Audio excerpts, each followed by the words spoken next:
Hello, welcome back to the Reading Mama. My name is Heather, and today I'm going to share my best of 2025. Now, if you've watched any of my tag videos or anything like that, you know that I really struggle with best of. So it's going to be best of by month with some honorable mentions. The theme I saw for this year is I went hard into fantasy and really loved it. Fantasy and sci-fi, so much fun, and I truly loved it, because it's something I've neglected for a while. And so I'm excited to be reading those again.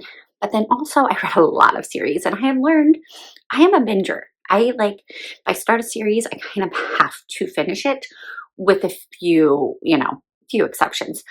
It just makes my heart happy to finish a series. So if you follow along, you'll notice that's what I do. But without further ado, I'm going to jump in. I'm going to use my handy dandy, super simple reading journal from last year. I didn't show it on here because it is nothing to write home about. It is just chicken scratch, basically, of possible TBRs and games and activities, and then what I actually read listed up. And that's it. And I got rid of rating them by stars like on the second month.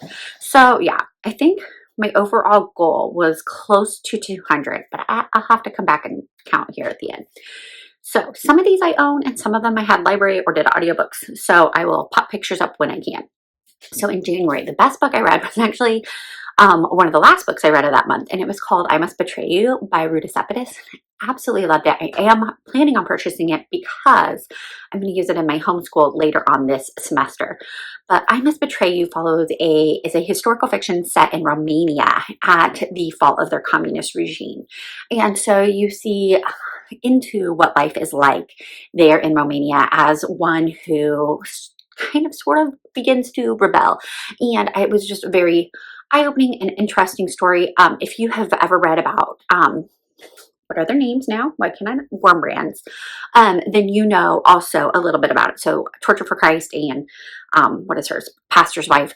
They give a lot of insight into what it was like in Romania during those times. But this is at the fall of it. And so it was kind of neat because I read the nonfiction things to see that tie-in and to read it at a great YA perspective. And Ruta Sepetys is just a queen of historical fiction. Absolutely love her work.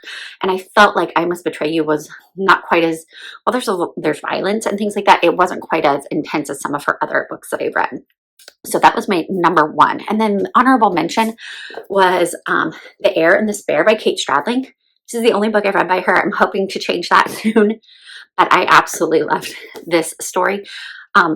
Big content considerations in here because The Heir and the Spare, obviously you have two princesses. You have one who's the heir, one who is the spare in case something happens to her.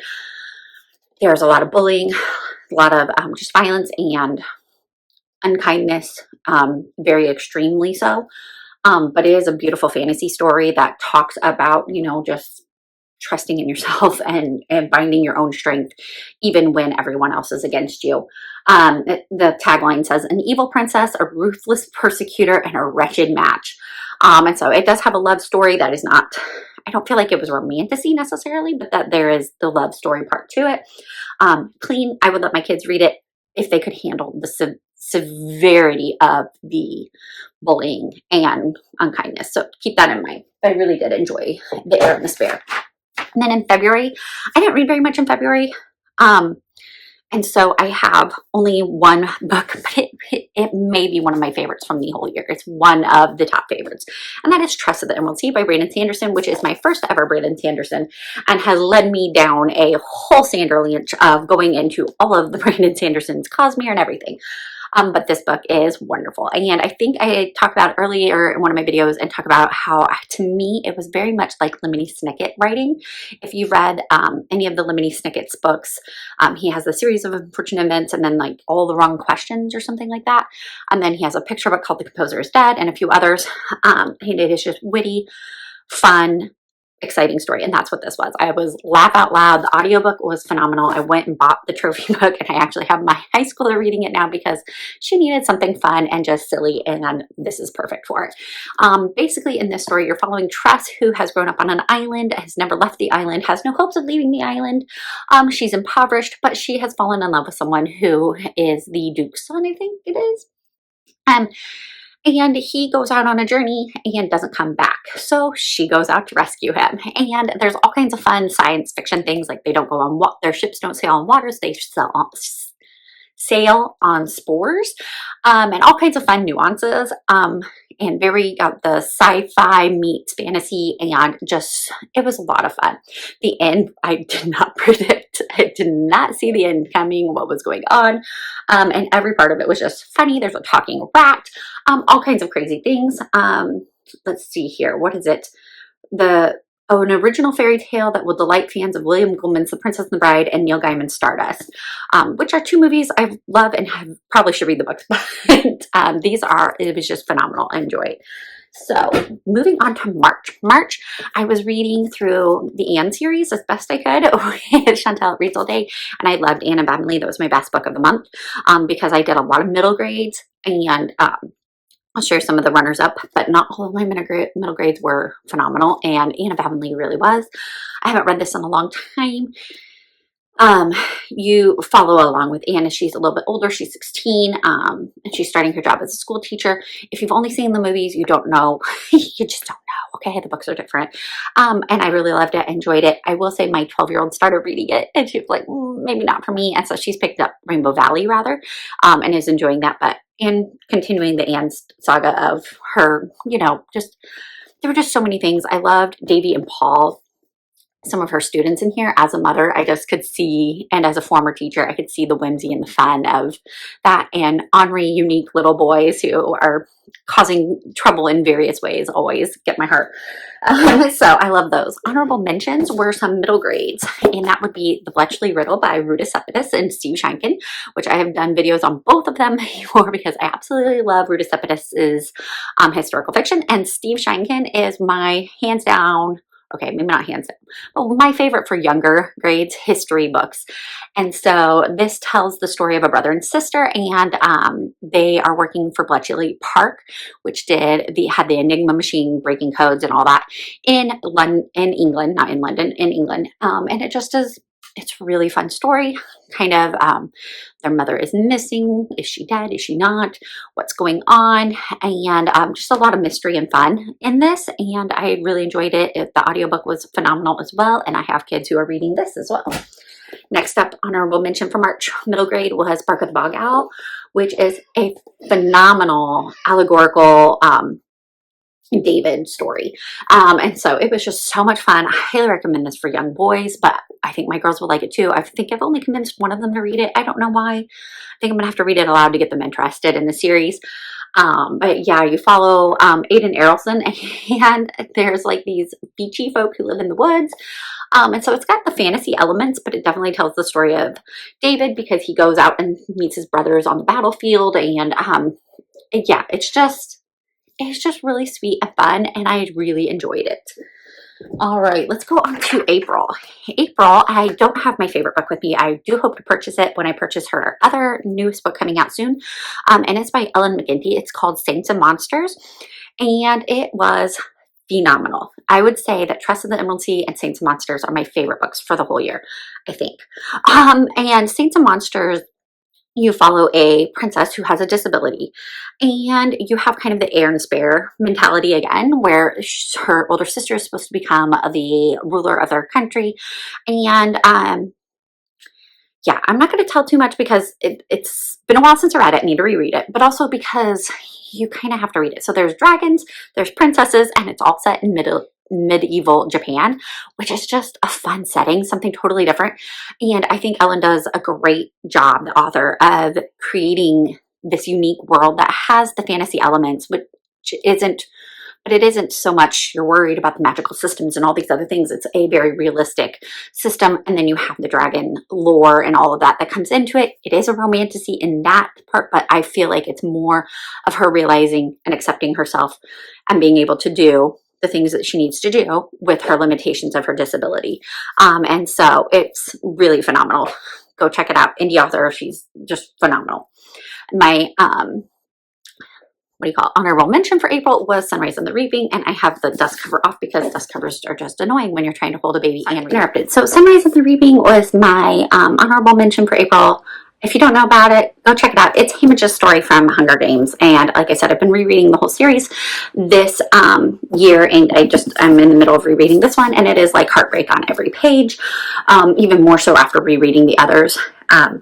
Rereading the series after reading this, heartbreak throughout the series, and this is just like, it's very well written. I love the message and kind of the thought behind Suzanne Collins' writing. I love her writing, and so yeah, that's my honorable mention.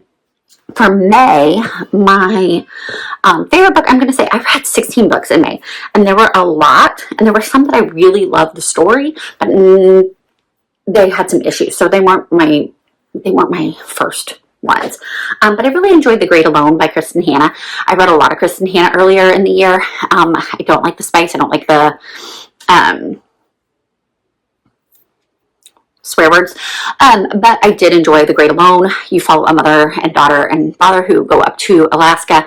Father has really bad PTSD, and that causes him to lash out at his family. Let's just say there's a lot that happens. There's a romance. It follows a teen girl who then grows up. There's so much going on in it, and what I loved about it was the found family in the community that they found in Alaska, and also just the perseverance and the love of the mother and daughter. Just really love that. And then Anna Winnie Poplars is my runner-up, and here you follow Anne as she goes off to college and her life there. And is this the one that had letters? I don't think so. No. Okay, so this one was really good. She meets a lot of new friends, and you kind of get the courtship aspect of it. So moving on to June. June, I had two top. I can't pick one. So I love Switchboard Soldiers, which I have like multiple videos about this. So if you don't know about this yet, go check those out. Here it is a historical fiction that follows multiple women during World War I who were switchboard operators. And it is just phenomenal. It is great history along with great fiction. And it also has a little bit of romance, but that's not the focus of it, which I appreciate. It has single women, it has married women, it has it has a lot going on, and I just love it. I gave it to my oldest to read because I felt it was clean on something a teenager could read. She loved it. It was just a phenomenal read. Also read Ember in the Ashes. I actually read the whole series, and I absolutely love it. I love this series. But this was the first one, and I read it in June along with Krista at Books and Jams, and really enjoyed the series. Like I said, you're in a fantasy world that follows I think in this first one you just follow two. Maybe you just follow two people. The other books you follow three. And basically you have Elias, and Helene across the series. And Laia is part of the underdog culture who has been persecuted by the marshals, the people in charge. Elias is part of that marshals group, but he doesn't agree with the things that they do. He's very torn about it. This first one kind of follows them as they use each other to accomplish their goals. It lived on cliffhanger. It's got a few spicy scenes, but not too bad, if I remember. And yeah, it's got a couple of great quotes. Like I said, the whole series is phenomenal, and Sabaa Tahir is writing another series that takes place later that is also really well written. In July, I also had, so then in July, my favorite book, is The Calculating Stars by Mary Robinette Kowal, and I talk about this one a lot too. It is alternative historical fiction. So basically a point in time in history where something didn't happen in real life happens to change the course of everything. And this one takes place in the 50s, and a meteorite falls, and you have the Earth is destroyed, and for whatever reason, we now have to escape Earth and try to go, because Earth is going to become inhospitable, so we need to go live someplace that we know is inhospitable, like the moon. Anyways, it's a race for space story. I really, really loved it. I'm hoping to continue the series. It was a lot of fun. There's a little bit of spice, but like at the very beginning, which made me almost DNF it, but it wasn't bad, and it was between a married couple, which I'm okay with. Okay, so it was like married couple love, and it was good. It was not too intense or anything like that, but it did shock me right at first because I was not expecting that going in. And so I really enjoyed that one. You follow the computers, you follow very much the Hidden Figures storyline, but within this historical fiction of sci-fi fantasy. So yeah, it was really good. Then I had a middle grade honorable mention, and that was The Lost Year by Katherine Marsh, and this was phenomenal. You follow 3 different timelines, well, really 2 timelines, but 3 people. So you have a boy who is living in 2020 and struggling through the pandemic. I mean, stuck at home and what all that means. His father is stuck in France, his mother is at home, all kinds of things. Their grandmother comes to live with him. As he's going through his grandmother's things, he learns about his grandmother's life in the 1930s, and also you learn about another family member in the 30s, one in America, one in Ukraine. And what I loved about it is it shows the communist rule in Ukraine and how well it kind of, I don't know, I guess I wouldn't have put those two as a juxtaposition, but the tyranny of the different things and the different experiences, while vastly different, the little boy is not going through any kind of persecution in that way. But it is, I don't know, it is just really well written and tells that story from multiple perspectives. And the other one is a girl in America in the 30s and kind of what the Depression was like here for her, though. And then having family in Ukraine, just a lot. It was intense. So if you have sensitive readers, I wouldn't give it to them. I would say middle school, maybe late elementary school and up. But that was a really good read. And I think my high schooler read this and absolutely loved it as well. Then in August, my favorite book I also don't have and I'm hoping to purchase later this year is Stone by Lindsay Llewellyn. It is the sequel to Chaos Grid, which I did not think I would like. I saw it on Chantel's channel. Chantel reads all day over and over and over, and I was like, I am not going to enjoy that. Chaos Grid was phenomenal. I loved it. It is a Jonah retelling in a sci-fi fantasy setting of future dystopian America, Texas specifically. It's got truckers. It has strange creatures, weather manipulation, all these kinds of things. An evil overlord medical company, just all kinds of things. Stone is the completion to it, so I can't say too much, but I did enjoy it. I enjoyed the characters. I enjoyed that there was a little bit of a romance, but that was not the focus, that the romance was very clean. It was perfectly acceptable for a high schooler to read, or young, maybe middle schooler even. And I just really enjoyed it. It brought in that sci-fi, and Christian sci-fi is like a whole new thing to me. I did not know that existed, and I'm enjoying it a lot. And yeah, it was a good dystopian futuristic story that somehow retells Jonah, which it sounds crazy. It sounds crazy, but I'm telling you, go read it. You will love Chaos Grid and Stone. And then my honorable mentions for August were Rebirth the Gates, which is the sequel in the Ember and the Ashes series, and then also and then There Were None by Agatha Christie, which was a reread. I read it many years ago, maybe high school, college, and I absolutely love it. You have 10 people who have been invited to an island, and while they're there, they start dropping off, and you have to figure it out. And I did not figure out the ending. Even if it was a reread, because I had not forgotten. Agatha Christie is the queen of mystery, and it is enjoyable. It is definitely more intense. I kept putting this off all year to read because I knew it was a little bit darker than some of her others, and so I didn't want to be scared because I don't do horror, but I really enjoyed it. And then There Were None. Then in September is my birthday month, and one of my birthday books was Wormwood Abbey, and I absolutely loved it. Tabbed it up like crazy. One of my first times I've tabbed that much for literature or fantasy or whatever.